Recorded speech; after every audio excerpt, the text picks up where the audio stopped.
এই তিনটি কাজ ইসলামে নিষিদ্ধ। জীবনে যতই ভুল করেন তবে ভুলেও এই তিনটি কাজ করতে যাবেন না, তাহলে মারাত্মক বিপদে পড়বেন। এই তিনটি নিষিদ্ধ কাজ শয়তানের ফন্দি, যা মানুষকে জাহান্নামের পথে ঠেলে দেয়। মৃত্যুর পরে কবরে আমাদেরকে যে প্রশ্নগুলো করা হবে সেগুলোর জবাব দিতে হলে এই নিষিদ্ধ কাজগুলো থেকে দূরে থাকতে হবে। এই তিনটি কাজ করা মানে হলো ইহকাল ও পরকাল দুই জাহানে ধ্বংসের দিকে এগিয়ে যাওয়া, কারণ ঈমান ছাড়া কোনো মুসলিমের জন্য পরকালে কোনো ভালো কিছু নেই। তাই আজকের এই গুরুত্বপূর্ণ ভিডিওটি ভালো করে দেখুন এবং অন্যদের সাথে শেয়ার করুন। 1 নম্বরে যে নিষিদ্ধ কাজটি রয়েছে সেটি হলো ঘুমানোর সময় উপর হয়ে ঘুমানো। প্রিয় দর্শক, ইসলামে ঘুমানোর বিষয়েও নির্দিষ্ট নির্দেশনা রয়েছে।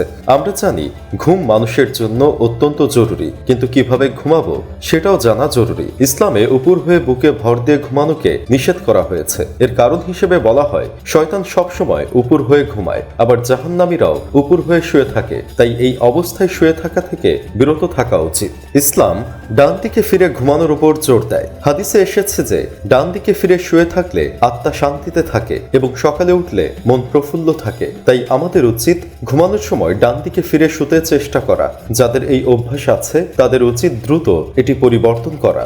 2 নম্বরে যে নিষিদ্ধ কাজটি রয়েছে সেটি হলো বাম হাতে খাওয়া বা পান করা। প্রিয় দর্শক, ইসলামে ডান হাত ব্যবহারকে বিশেষ গুরুত্ব দেওয়া হয়েছে। খাওয়া, পান করা, কুরআন তেলাওয়াত সহ অনেক কাজেই ডান হাত ব্যবহারের নির্দেশ দেওয়া হয়েছে।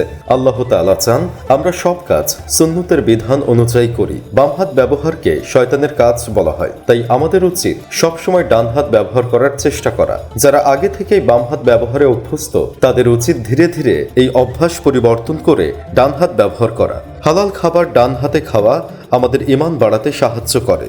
3 নম্বরে যে নিষিদ্ধ কাজটি রয়েছে সেটি হলো গোসলখানায় প্রস্রাব করা যাবে না এবং কিবলাকে সামনে অথবা পেছনে রেখে প্রস্রাব পায়খানা করা যাবে না। প্রিয় দর্শক, আমরা যেদিকে দাঁড়িয়ে নামাজ আদায় করি সেদিকে মুখ করে এ ধরনের কাজ করলে আমরা আল্লাহর কাছে গুরুতর পাপে লিপ্ত হব। এই বিষয়টি কখনোই ভুলে যাবেন না। আল্লাহ আমাদের সকলকে সঠিক পথে চলার তৌফিক দান করুন, আমিন। ইসলাম শান্তির ধর্ম, মুক্তির ধর্ম। এ ধর্ম আমাদেরকে জাহান্নামের আগুন থেকে বাঁচার জন্য বিভিন্ন উপায় শিখিয়েছে। ইসলাম কখনোই আমাদের কাছ থেকে অসম্ভব কিছু আশা করে না। এই 3টি নিষেধাজ্ঞাও আমাদের জন্য সহজেই পালনযোগ্য। আসুন আমরা এই নির্দেশনাগুলো মেনে চলার চেষ্টা করি।